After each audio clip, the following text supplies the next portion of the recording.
nous allons regarder la vérification de nos sommes et différences avec les nombres décimaux. Maintenant que nous avons révisé et revu comment faire les additions et les soustractions, c'est important d'être capable de regarder votre réponse et vérifier si vous avez bien effectué les étapes pour trouver la bonne réponse. Alors, il y a deux stratégies différentes qui sont utiles pour vérifier les réponses. La stratégie numéro 1, c'est l'estimation.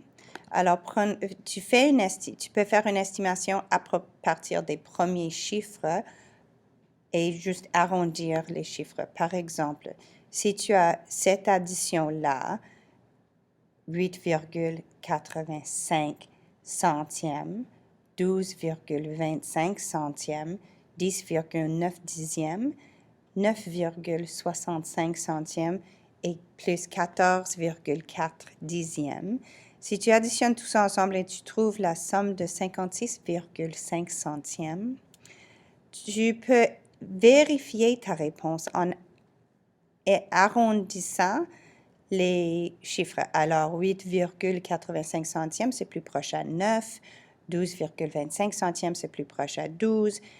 10,9 dixièmes, c'est presque 11. 9,65 centièmes, c'est plus proche à 10. Et 14,4 dixièmes est proche à 14. Alors, quand tu as ça, tu peux rapidement les additionner ensemble et tu trouveras que la réponse est 56. La réponse de ton estimation est très proche à ta réponse que tu as eue. Alors, ta réponse est vraisemblable. Cela veut dire que c'est proche à la bonne réponse si ce n'est pas la bonne réponse. Alors, ça te donne une idée que tu as bien fait effectuer ton addition.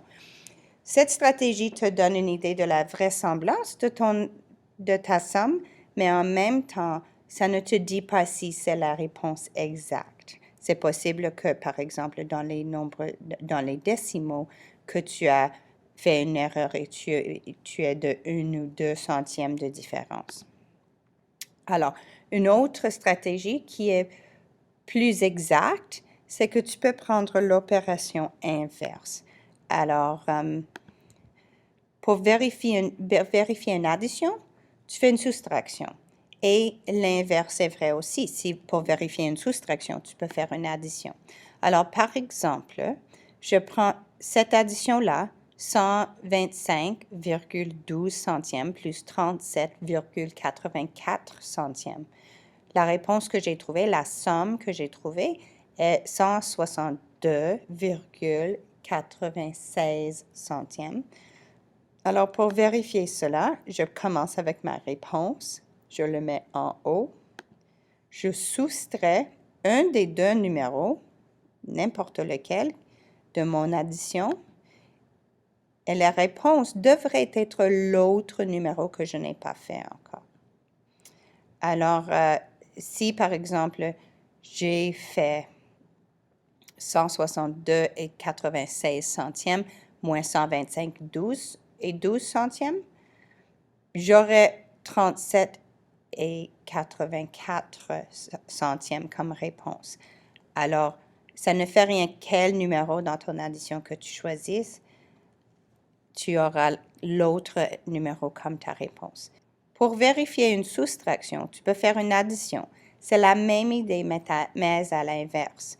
Alors, 12,25 centièmes moins 9,65 centièmes me donne 2,6 dixièmes ou 2,60 centièmes.